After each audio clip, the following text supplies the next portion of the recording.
everyone. I'm Abby from the Left-Handed Typist. I am here today as a part of the Andora's Folly blog tour. I just published that here in this last week, and I am being featured on Zane's blog today, and I'll be answering 5 questions that she asked me. Her first question was, what inspired you to write Andora's Folly? So,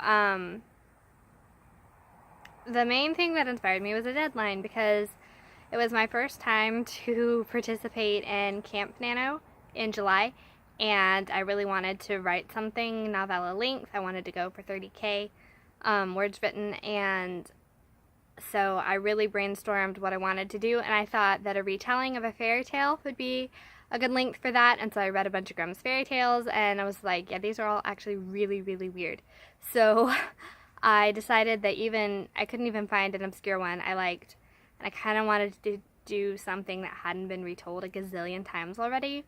So I finally decided, why not do a Greek myth, because I adore Greek myths, and I don't really know of anyone who's retold Greek myths except for like C.S. Lewis, and so I decided on Pandora's Box because it's a well-known one, and so that's kind of where the initial idea came from.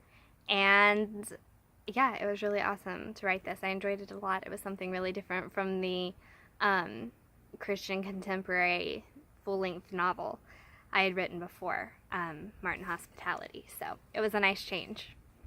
Her second question is, why did you decide to work on it?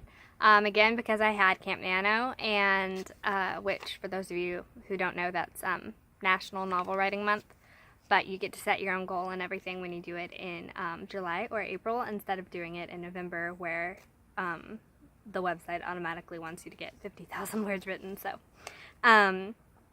So I decided to work on it for that specifically, but also because I thought it would be something new to see if I was any good at writing retellings of that kind of thing. And it was really fun. I enjoyed it a lot. It was really neat, and it was very different, and I spent a really long time drafting my novel's first draft, so only giving myself a month to write this draft made it a very different writing process too. So I was kind of testing out what I could even do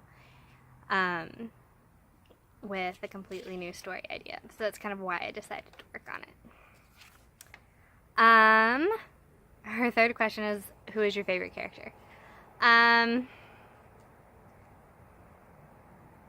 That's a hard question. I honestly really like Theus, but he's not all that likable. I liked him because of like where he's coming from, and that he's a little more complicated than some of the characters. But otherwise, obviously, I like Veros. If you've read it, you'll know why. He's really hard not to like. He's a very likable character. So and he was really fun to write too. He was really easy to write. So and that leads right into our next question, which was, what is your favorite character that you've ever written? From Andora's Folly, probably Andora, actually, because she's very different from me, and so she wasn't necessarily hard to write, but she was very, very different from any character I'd ever written before, considering that the entire novella is from her point of view. So that's not how I originally did it in the first draft, but it was a good change, I think, to make it all from her point of view. And it was a bit of a challenge too, but it was really good. And starting her off as such a selfish character and making her more likable and kind of redeeming her toward the end was fun to do.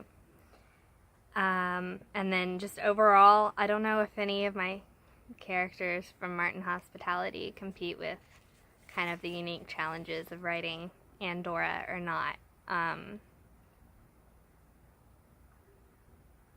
Yeah, I don't know. I think Andora is probably my favorite character that I've written so far.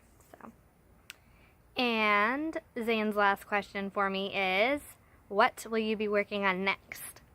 Well, I will tell you that currently I am working on the sequel to Martin Hospitality, which again is my Christian contemporary fiction novel.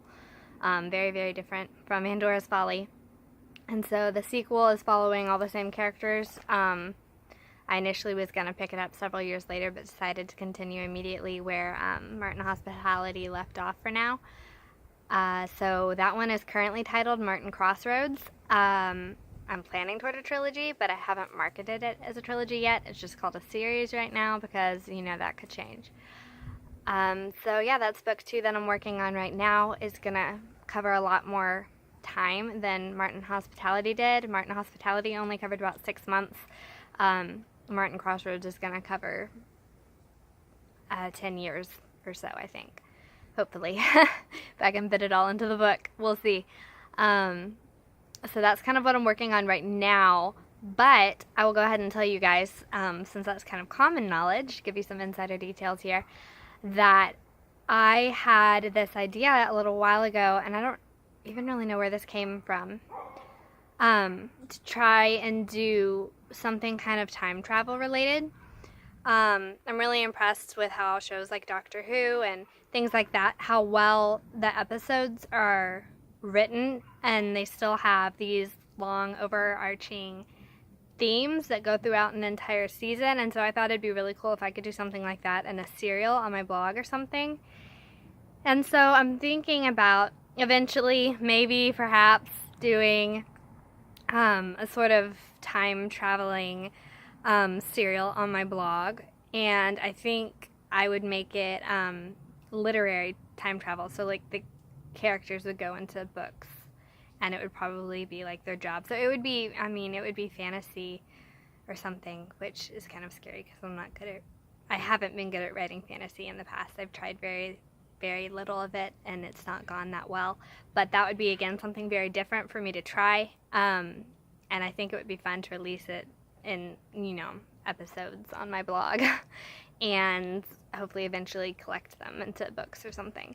But, so anyway, I don't know if I will work on that at all, because writing Martin Crossroads is keeping me busy right now for sure. But some people have also hinted that I should write a sequel, another retelling, another myth retelling, which would be a sequel to Andora's Folly, maybe following Veros. So we'll see. I mean, that could be in the future if I think of another Greek myth to retell. So tell me if you have any ideas for that, because that is a cool idea. Martin Hospitality was supposed to be a standalone as well, but I mean, whatever. Everyone wants the story to keep going, and so series are actually really fun to do. So I'm glad I've decided to do a series for that story. That sums up the questions that Zane asked me today. Thank you guys for watching this video. Check out Andora's Folly on Amazon. If you read it, please leave me a review there. I would love to hear your thoughts. And until then, I will interact with you guys in the comments. Thanks so much. Bye.